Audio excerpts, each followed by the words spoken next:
Assalamualaikum warahmatullahi wabarakatuh. Perkenalkan, nama saya Lilis Stefani dengan NIM J1C0190012, Program Studi Akuntansi Fakultas Ekonomi dan Bisnis Universitas Jambi.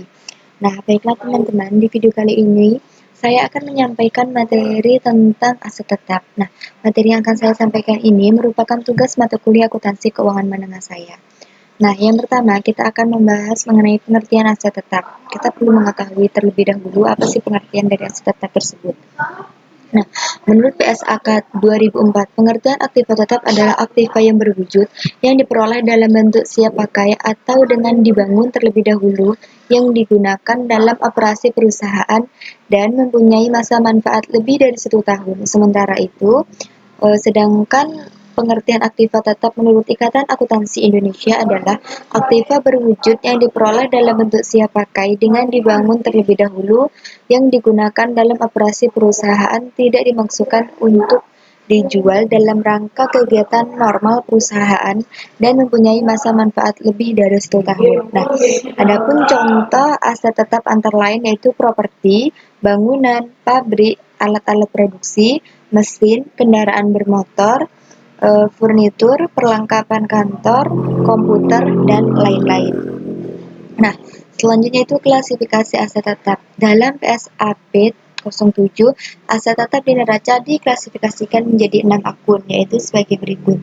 Yang pertama yaitu ada tanah, yang kedua ada peralatan dan mesin, yang ketiga ada gedung dan bangunan, yang keempat ada jalan, irigasi, dan jaringan, yang kelima ada aset tetap lainnya, dan yang terakhir itu ada konstruksi dalam pengerjaan. Nah, selanjutnya itu pengakuan dan pengukuran aset tetap. Nah, pengakuan aset tetap sesuai dengan klasifikasi aset tetap. Suatu aset dapat diakui sebagai aset tetap apabila berwujud dan memenuhi kriteria sebagai berikut. Yang pertama yaitu mempunyai masa manfaat lebih dari 12 bulan. Yang kedua, biaya perolehan aset dapat diukur secara andal. Yang ketiga, tidak dimasukkan untuk dijual dalam operasi normal entitas. Dan yang terakhir yaitu diperoleh atau dibangun dengan maksud untuk digunakan. Nah, sedangkan pengukuran aset tetap yang dimiliki atau dikuasai oleh pemerintah harus dinilai atau diukur untuk dapat dilaporkan dalam neraca. Menurut SAP, aset tetap yang diperoleh atau dibangun secara swakelola dinilai dengan biaya perolehan. Nah, secara umum, yang dimaksud dengan biaya perolehan adalah jumlah biaya yang dikeluarkan untuk memperoleh aset tetap sampai dengan aset tetap tersebut dalam kondisi dan tempat yang siap digunakan.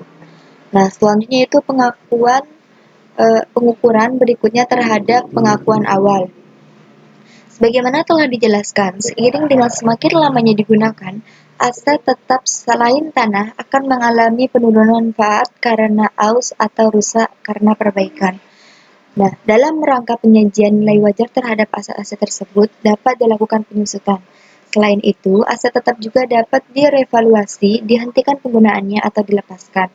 Nah, maksud dari penyusutan adalah penyesuaian nilai sehubungan dengan penurunan kapasitas dan manfaat dari suatu aset. Nah, yang kedua itu penilaian kembali atau revaluation. Dalam hal ini terjadi perubahan harga secara signifikan. Pemerintah dapat melakukan penilaian kembali atas aset tetap yang dimiliki. Hal ini diperlukan agar nilai aset tetap pemerintah yang ada saat ini mencerminkan nilai wajar sekarang. Dan yang ketiga itu penghentian atau pelepasan. Nah, bila aset tetap sudah rusak berat dan tidak dapat digunakan lagi, maka aset tersebut akan dihapuskan dari pembukuan. Nah, selanjutnya itu ada pengakuan aset tetap. Nah, pengakuan aset tetap ini dibedakan menjadi 3. Yang pertama itu ada penyajian, yang kedua ada pengungkapan, dan yang terakhir itu ada lampiran. Nah, itulah yang dapat saya sampaikan. Lebih dan kurangnya saya mohon maaf. Saya akhiri wabillahi taufiq wal hidayah. Wassalamualaikum warahmatullahi wabarakatuh.